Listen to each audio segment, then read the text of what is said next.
नमस्कार विद्यार्थी मित्रों, केम छो? मजामां ने बधा? केम के घणा लांबा समयथी आपणे टेक्नोलॉजीना सहारे एकबीजाने મળીએ છીએ અને વધુમાં વધુ શીખવા માટે પ્રયત્ન કરીએ છીએ। ધોરણ 9 માં વિષય ગણિતમાં પ્રકરણ પહેલું સંખ્યા પદ્ધતિનો આપણે અભ્યાસ શરૂ કર્યો છે। प्रथम दिवसे आपणे संख्याना विविध गणों अने समय संख्यानी वात करी के विविध गणों में प्राकृतिक संख्या गण, पूर्ण संख्या गण, पूर्णांक संख्या गण, समय संख्या गण अने वास्तविक संख्या गण आर सुधीनी चर्चा करी। आपणे त्यार पछी आपणे समय संख्यानी वात करी के कोईपण संख्याने तमे P/Q ना स्वरूपमां लखी शको અને Q નોટ ઇક્વલ ટુ 0 હોય તો તેવી સંખ્યાને સમય સંખ્યા કહેવાય। Q છેદમાં ક્યારે 0 આવવા જોઈએ નહીં।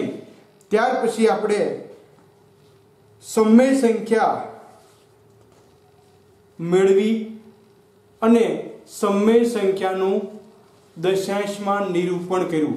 શાંત દશાંશ અને અનંત આવૃત દશાંશમાં આપણે નિરૂપણ કર્યું અને જેના આધારે जे संख्या शांत दशांश से अथवा अनंत आवृत संख्या से आवी संख्या ने पण आपणे समय संख्या कहीए छीए। एनी आपणे समजूती मेळवी। त्यार पछी आपणे कोईपण बे समय संख्यानी वच्चेनी संख्या शोधवा माटेनी त्रण पद्धतिनो अभ्यास कर्यो के कोईपण बे संख्या आपी एनी वच्चेनी कोईपण संख्या आपणे शोधवी। तो एना माटेनी त्रण पद्धति आपणे जोई। पहली पद्धतिमां आपणे जोयुं हतुं के कोईपण बे संख्या a + b भाग्या 2 लई अने तमे नेक्स्ट संख्या मेळवी शको।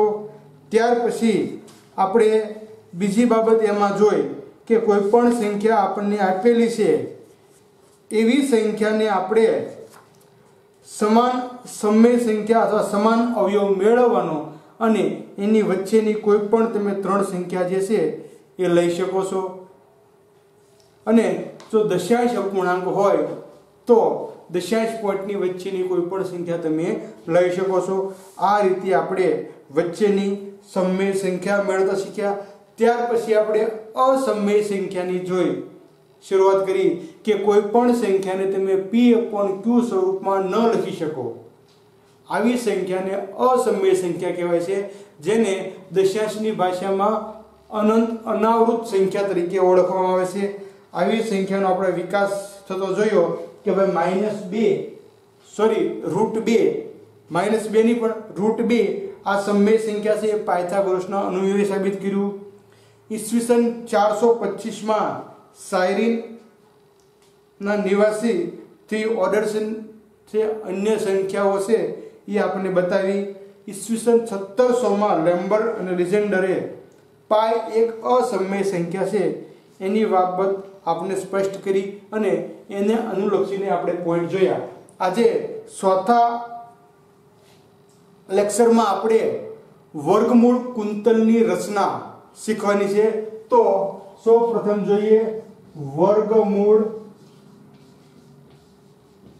कुंतलनी रचना।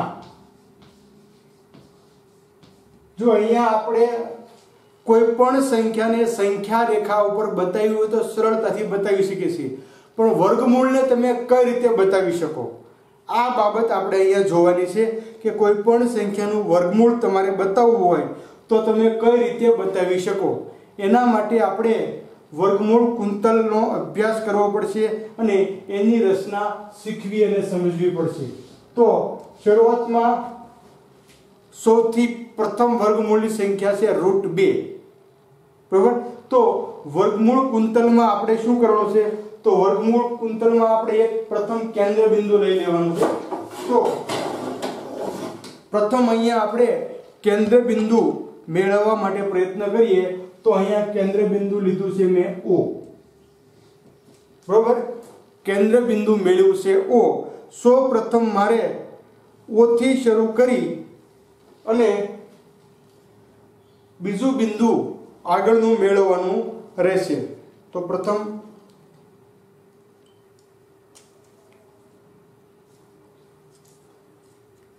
પરિકર જરાક સેટ કરી લઈએ પહેલા આપણે.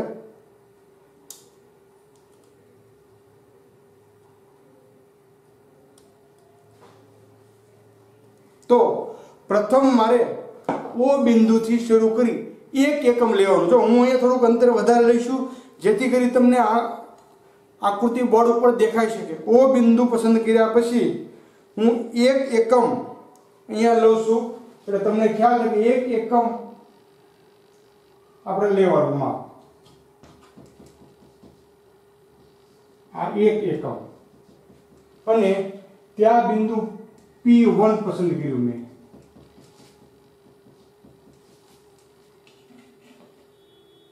તો તમારે ફિક્સ માપ એક જ લેવાનું છે.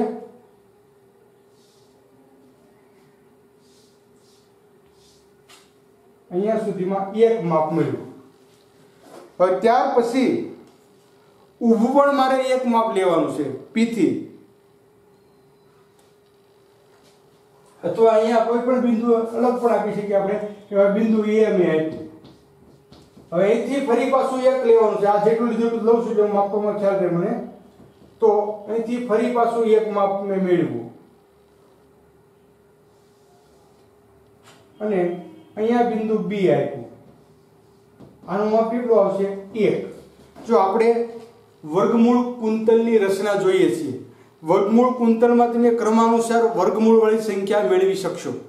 તો અહીંયા આપણે જોઈએ અને એ પ્રમાણે જો તમારે લખવું હોય તો સૌપ્રથમ આપણે શું કર્યું છે કે બિંદુ O પસંદ કર્યું. ત્યાર પછી રેખાખંડ OA અને રેખાખંડ OB બરાબર એક એકમ દોર્યા. જો અહીંયા OA પણ એક એકમ લેવાનો છે અને AB પણ OB નહીં આવે, સોરી AB આવશે. આ OA એટલે આ બિંદુ અને AB એટલે આ બિંદુ, બે એક એકમ મારે લેવાના છે. બરાબર. ત્યાર પછી આ રેખા મારે લંબાવી તો લંબાવી શકું એટલે મને આગળની બિંદુ જે છે એ બધા ક્રમાનુસાર મળતા જશે.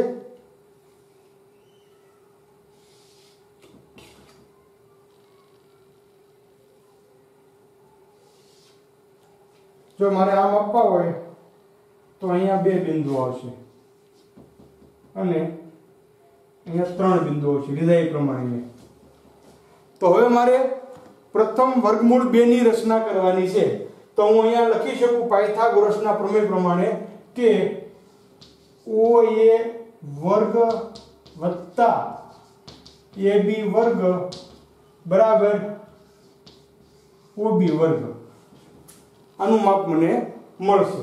તો અહીંયા 1 નો વર્ગ વત્તા 1 નો વર્ગ બરાબર OB વર્ગ. તેથી 1 વત્તા 1 બરાબર OB વર્ગ. તેથી OB બરાબર વર્ગમૂળમાં 2. એટલે કે મને OB નું માપ વર્ગમૂળમાં 2 મળી ગયું. જો અહીંથી આ રીતનું પાયથાગોરસના પ્રમેયને આધારે આ માપ મને મળશે √2. બરોબર. ત્યાર પછી હવે મારે આગળ વધવાનું હોય તો ફરી પાછો અહીંયા 90 ખૂણો બનાવવાનો. આ જેટલું માપ છે એ રાવા દેવાનું એમને. અહીંથી ફરી પાછું મારે એક માપવાનું. તો અહીંયા સુધીમાં એક આવે છે એટલે મેં એક માપ્યું ફરી પાછું અને અહીંયા બિંદુ C પસંદ કર્યું. કયું બિંદુ? C. તો હવે પછીની જે રચના આવશે કેવી આવશે? √2. √2 નો વર્ગ વત્તા 1 નો વર્ગ બરાબર OC નો વર્ગ આવશે ને. ત્રીજી બાજુ અહીંથી OC મળશે. વર્ગમૂળ કુંતલમાં આપણે જોઈએ તો √2 નો વર્ગ અને વર્ગમૂળ બંને હોવાથી 2 થઈ ગયા વત્તા 1 બરાબર OC નો વર્ગ. તેથી OC બરાબર √3 વર્ગમૂળમાં 3. હવે જે હું OC દોરું છું કેટલા મળશે મને? √3 મળશે.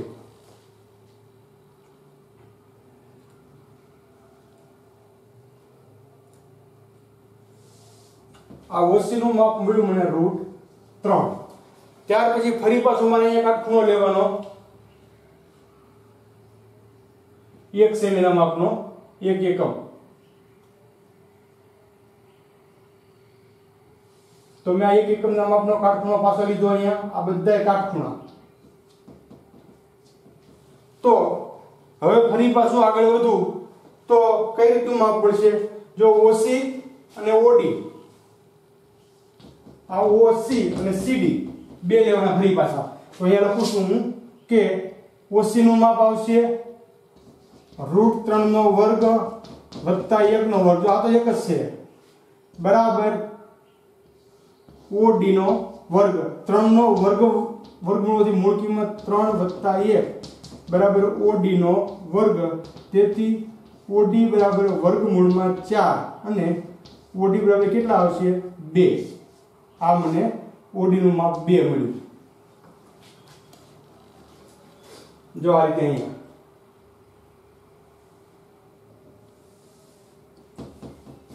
આનું માપ કેટલું મળ્યું? 2. જો આ બધા એક જ આવશે કે આપણે એક જ નાખીએ છીએ દર વખતે. હવે 2 ને 1 3 થશે ને, એટલે આગળ ફરી પાછો અહીંયા કાટખૂણો લેવાનો 1 એકમનો. તો આ 1 એકમનો મેં કાટખૂણો લીધો. ફરી પાછો અહીંયા આ માપ 1 અને ફરી પાછો અહીંથી દોરું છું તો આનું માપ કેટલું મળશે? મારે પાયથાગોરસના પ્રમેયમાં જોઈ લેવાનું છે. આ રીતે આખા રાઉન્ડ વર્ગમૂળ કુંતલની રચના આપણને ક્રમાનુસાર મળે છે. તો અહીંયા ફરી પાછું જોઈશું આપણે. તો 2 નો વર્ગ વત્તા 1 નો વર્ગ બરાબર OE નો વર્ગ. હવે 2 નો વર્ગ 4 વત્તા 1 નો વર્ગ 1 બરાબર OE નો વર્ગ. તેથી OE બરાબર કેટલા મળશે? √5. જો ક્રમાનુસાર મળી જશે એમને.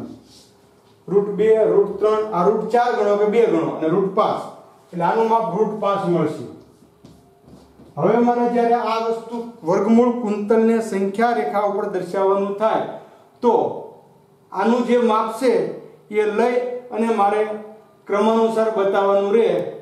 તો અહીંથી જો આ રીતનું દોરું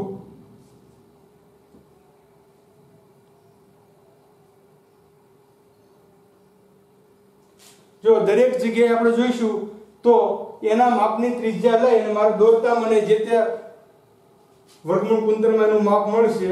એટલે અહીંથી આ રીતનું દોરું છું હું. અહીંયા √2 મળશે. હવે આ √3 લેવાનું છે મારે. તો અહીંયા √3 મળશે. ત્યાર પછી અહીંથી લેવાનું. જો આ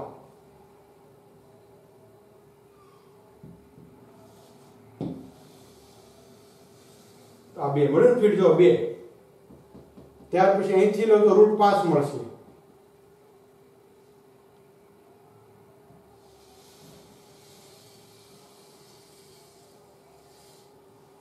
તો આ રીતે ક્રમાનુસાર મને સંખ્યા મળતી જાય છે. હવે અલગ અલગ કુંતલ અલગ અલગ રચના પણ કરી શકું. આ સંખ્યા રેખા પર કેટલા આવશે? √2. જો આ રીતે આ √3 પછી આ 2 તો આ 2 મળી ગયા અને આ જે છે તે √5. આ રીતે તમે ક્રમાનુસાર રૂટ સંખ્યા જે છે એ વર્ગમૂળ કુંતલ દ્વારા તમે સંખ્યા રેખા ઉપર દર્શાવી શકો છો. તો આ રીતે અભ્યાસ કરી આપણે વર્ગમૂળ કુંતલ દોર્યું. દરેક એક સેમીનો પોઈન્ટ તમારે લેવાનો છે, ખાસ યાદ રાખજો. અને આ માપ જે છે તમને પાયથાગોરસના પ્રમેયને આધારે મળશે.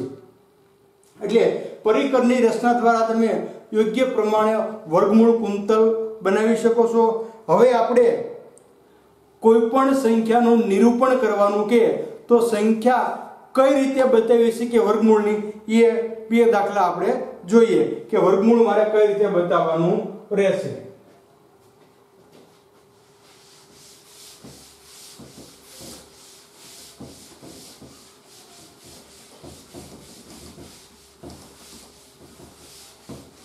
વર્ગમૂળ કુંતલની રચના કર્યા પછી આપણે વર્ગમૂળ વાળી સંખ્યા જે છે એ બતાવતા શીખીએ. પ્રથમ તો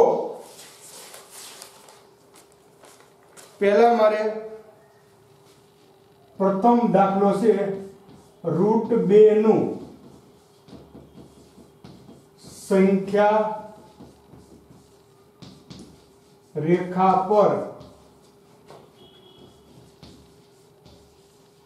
નિરૂપણ કરો। જો √2 નું મારે સંખ્યા રેખા ઉપર નિરૂપણ કરવાનું છે તો √2 મને ક્યારે મળે? તો આપણે પાયથાગોરસમાં પ્રમેય જોઈ ગયા કે 1 + 1 કરીએ ત્યારે √2 મળે। તેથી આપણે કહી શકીએ અહીંયા કે 1² વત્તા 1² બરાબર વર્ગમૂળમાં 2। આ રીતનું રૂપાંતર આપણને મળશે, બરોબર। તો મારે એક સેમીના બે રેખાખંડો અહીંયા લેવાના છે। તો પ્રથમ O બિંદુ પસંદ કર્યું, O બિંદુ। જો અહીંયા આપણે એક જ સંખ્યા રેખા કુંતલની રચના આવે નથી કરવાની, જેમ બિંદુ વધતું છે એમ માપ વધારતું જવાનું છે આપણે, બરોબર। એ પ્રમાણે માપ આપણે મેળવવાનું છે। તો કુંતલની રચના કરીએ તો પ્રથમ 1 એકમ મારે માપવાનું છે, તો હું 1 એકમ અહીંયા માપી લઉં કે ભાઈ અહીંયા મને 1 એકમ મળ્યું।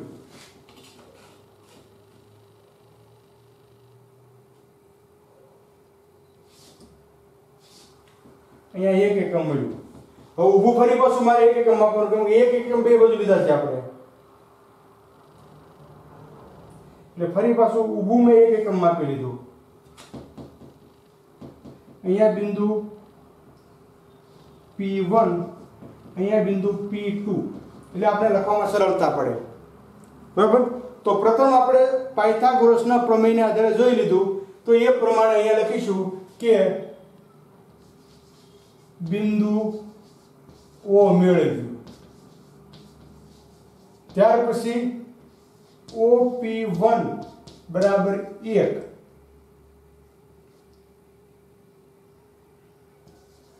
દોર્યું। બીજી બાબત આપણે એ પણ કહી શકીએ કે OP1 લંબ P1 P2 દોર્યો, બરાબર ને? અને P1 P2 બરાબર 1 જ લેવાનું છે। હવે અહીંયા રચના મળી ગઈ એટલે આપણે કહી શકીએ કે રેખાખંડ OP2 દોર્યા અથવા દોર્યું। તો OP2 મને આ રીતે મળશે ને,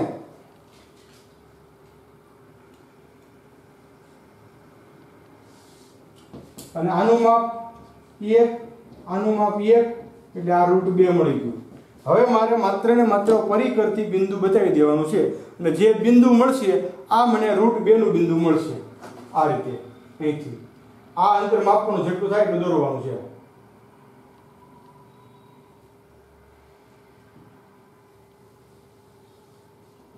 તો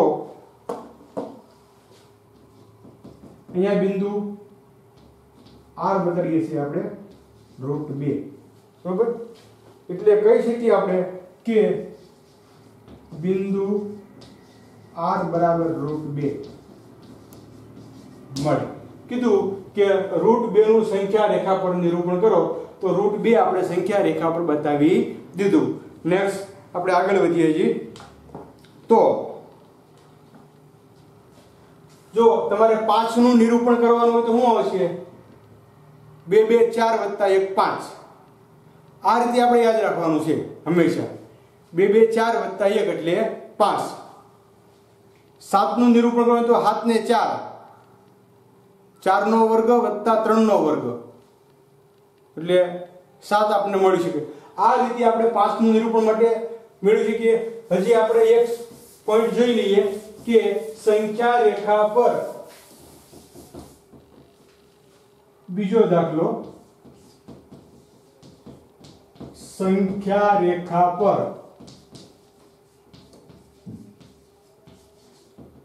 √13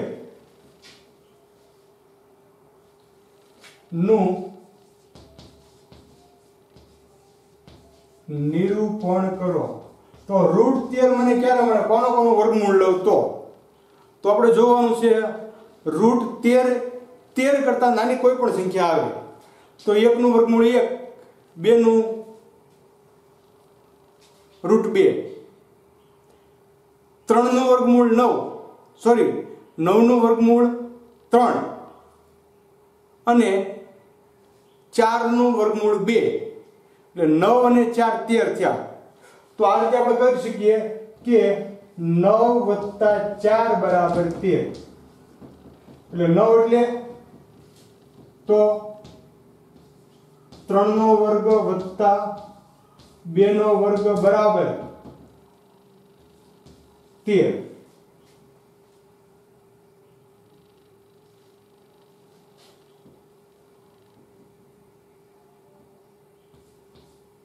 વર્ગમૂળ.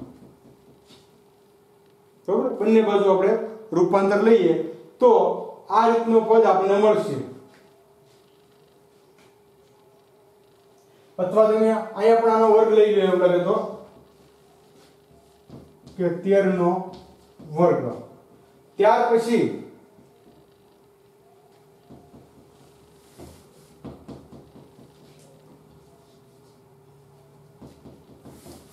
અહીંયા આપણે એમ જ જોઈ લઈએ તો 3 નો વર્ગ વત્તા 2 નો વર્ગ બરાબર √13 મળશે ને. 9 + 4 બરાબર √13. વર્ગ જે છે એ ફેરફાર કરતા. તો અહીંયા આપણે 3 અને 2 માપ લેવાના છે. 3 અને 2 તો આપણને √13 નું માપ મળે. તો જે આપણે શીખ્યા હતા એ પ્રમાણે અહીંથી પહેલા 3 માપવાના મારે. જો પહેલા આપણે એક જ તો 3 માપવાના છે. તો 3 નું માપ લીધું.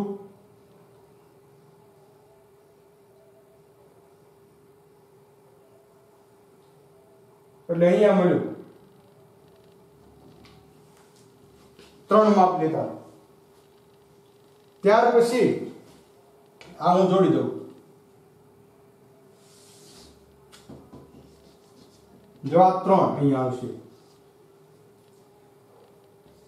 O અને A માપવાનું 3. ઊભું કેટલું લેવાનું છે? 2 લેવાનું છે. આ 2 લીધું. કેટલું લીધું? 2. આ પોઈન્ટ આપણે ભેગો દઈ દઈશું હવે.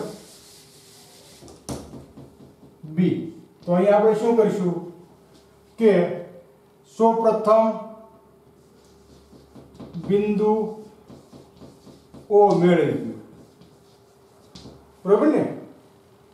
રેખાખંડ OA બરાબર 3 લંબ રેખાખંડ AB બરાબર 2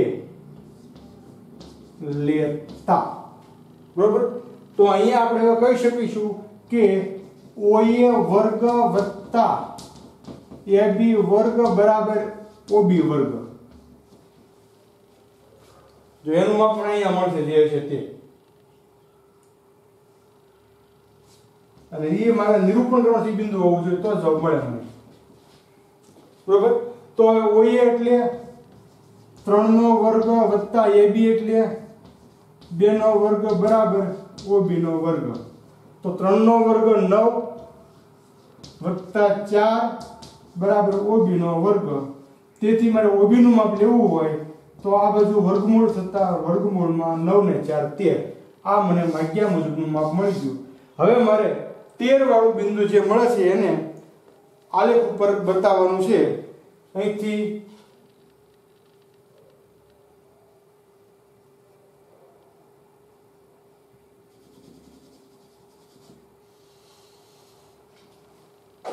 તો મને અહીંયા બિંદુ મળશે. બિંદુ C ના કેટલા મળશે? √13. બિંદુ C માગ્યા મુજબનું બિંદુ છે. માગ્યા મુજબનું બિંદુ છે.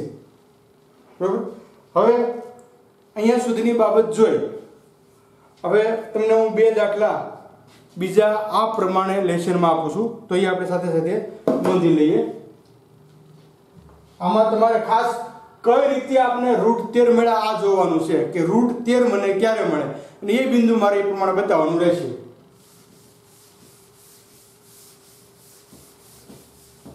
તો ત્રીજો દાખલો છે સંખ્યા રેખા પર રૂટ 5 નું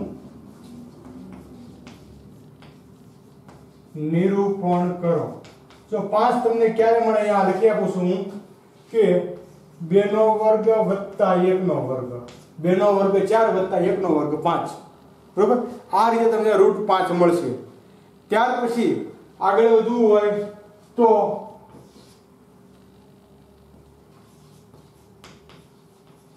સંખ્યા રેખા પર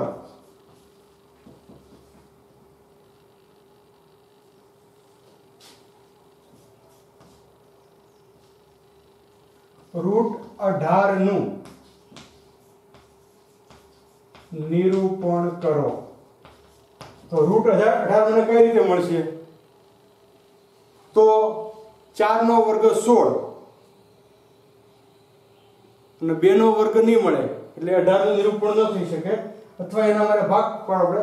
એના બદલે આપણે 17 લઈએ. રૂટ 17 નું નિરૂપણ કરો. તો રૂટ 4 નો વર્ગ વત્તા 1 નો વર્ગ, આ રીતે એનું નિરૂપણ થઈ શકશે. 4 નો વર્ગ 16, 16 ને 1 17. બરોબર, તમે આ રીતે એનું નિરૂપણ કરી શકો. પછી પાંચમો દાખલો સંખ્યા રેખા પર રૂટ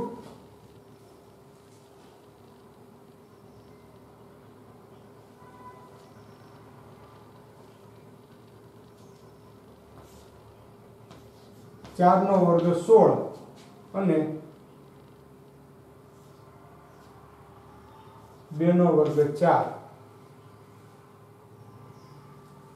એટલે રૂટ 20 નું નિરૂપણ કરો.